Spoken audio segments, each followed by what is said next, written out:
Hi, I'm Peter from Coffee Parts, and today we're looking at single dose coffee grinders. Now, these grinders have become legendary in the market. The Niche Zero has cult status, and the Eureka Single Dose, well, Eureka is just a brand that's super recognized. So let's look at what is a single dose grinder, do you need it, and what the pros and cons are of each one.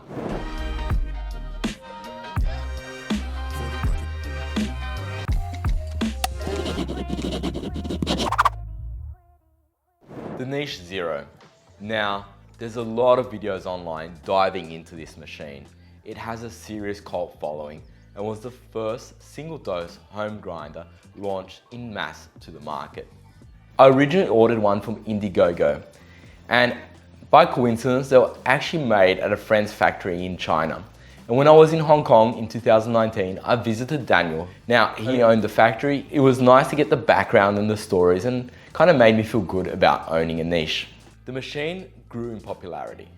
It was all over the world and it was an instant success, as you can see from all the videos online. They did a lot of smart things.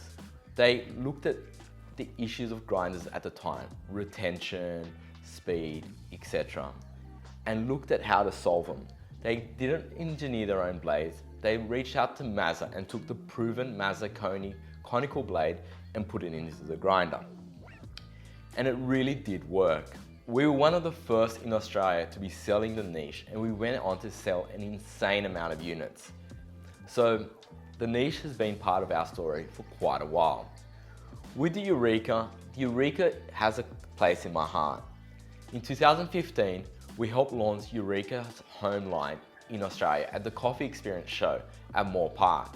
Later on in 2019, I was at Milan at the Host trade show where they launched the current range, the Specialita XL and the Single Dose.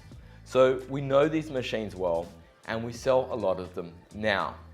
Looking at both, in many ways, the Single Dose does feel inspired by the niche. They look similar and they did come out after the niche had paved the way and opened the door. The question is, single dose, is it better than grind on demand? Do you need it? And what does the workflow look like? The answer to that depends. Technically speaking, the single dose grinders hold no retention. What you grind in comes out. And what that means is, not only is it better for the coffee that you don't have effectively pre-ground coffee in there, but it's also easier to dial between blends. Let's say if you're using a blend and you want to do a single origin, or if you're doing a blend and a decaf, or you want to do something like an espresso and then a filter coffee. Being able to dial in and change it really does make it easier. On another grinder, like a grind on demand grinder, you've got beans in that chamber, so you can only dial in so much and you have to always grind a bit of coffee out to get to that adjustment. What that also means is effectively there's no coffee wastage, which is cool.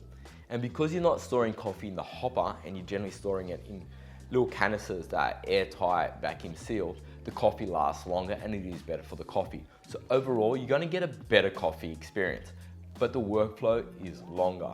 You're generally using the dosing cup, weighing coffee in, grinding it through, and that should be the same amount of coffee coming out. And then you're either putting it into a portafilter or running your filter coffee from there. We'll show that workflow in a second.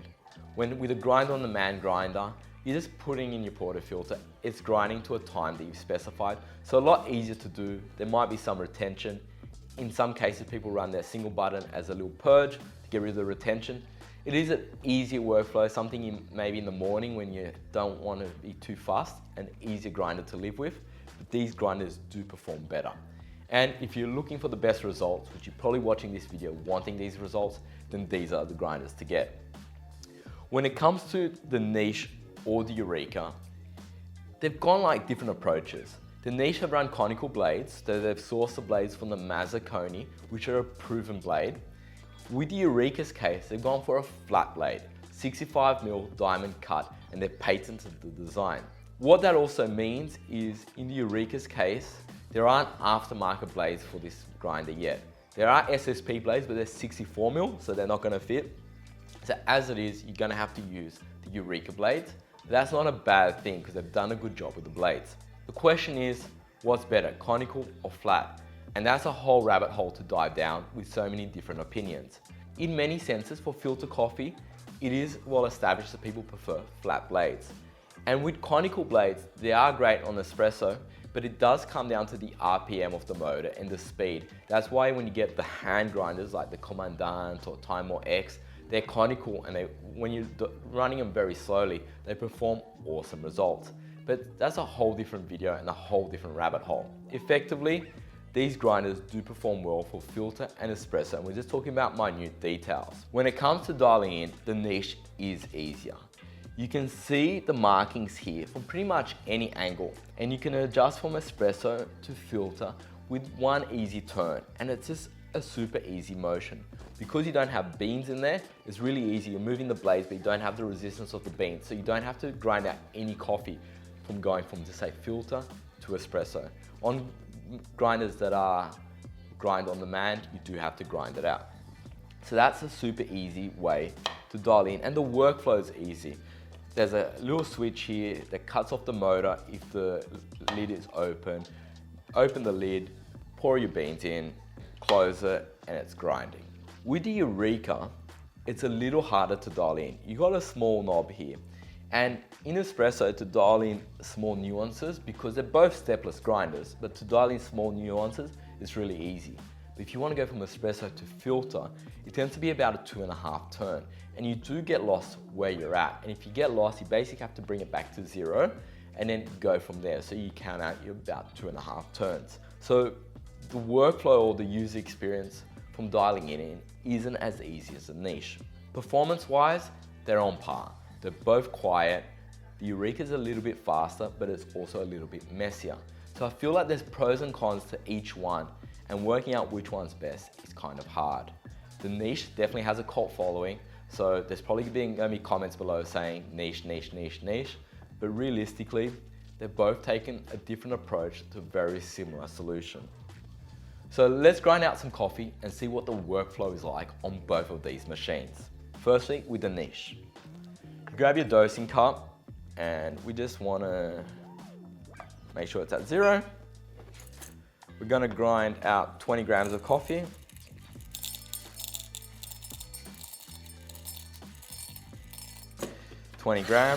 So effectively, make sure your machine's off, put in the beans, lock it down.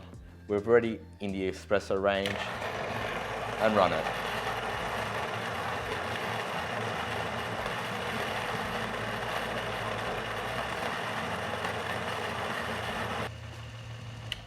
It is quite cool that it's got a clear hopper and you can see it go through.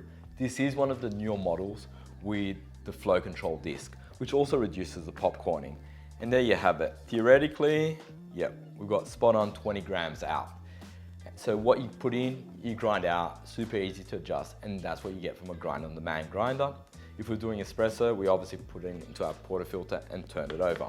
With the Eureka, we've got a bellows here, so we can press it out to make sure that there's nothing in the chamber. As this cup is empty, we'll just set it to 0. Once again, we'll do 20 grams just to be consistent.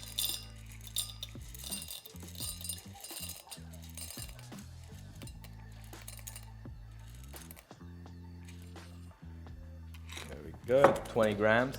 In this case, we close the chute of the hopper, put in the coffee, put the dosing cup back down there. We should be pretty dialed in, and turn it on, open it out.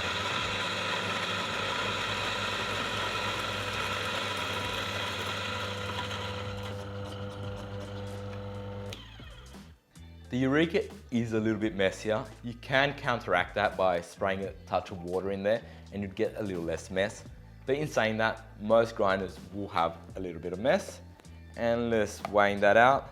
Once again, spot on 20. So in this case, they've both been spot on. What you ground in, you got out.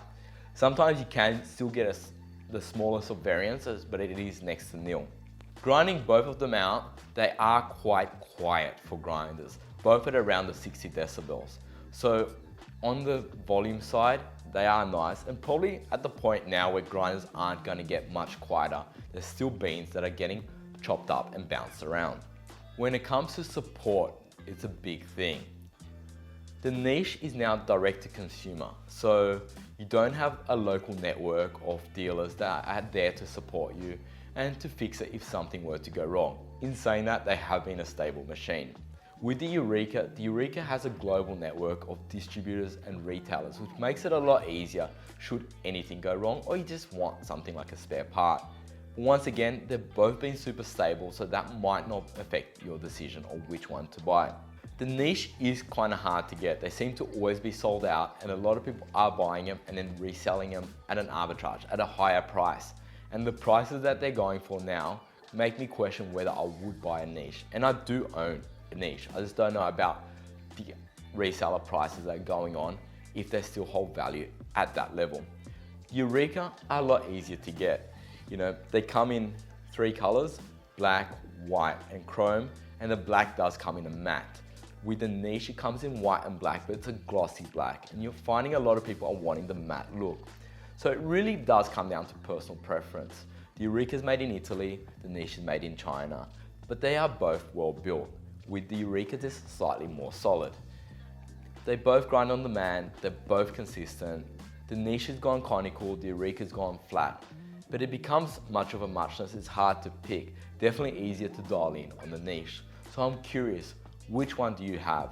Which one do you prefer? Do you like grind on demand, or do you prefer single dose like these? Just let me know in the comments below. I've got a feeling there might be a bit of a niche fan club out there, so it might be very pro niche, but I'm still curious to know the feedback. If you want to look a bit more into the differences between grind on demand and single dose grinders, we have done a video. If you click here, you can watch that. Like always, if this video has brought you value, hit that thumbs up, and if you haven't yet, please subscribe. See you on the next video. Thank you again.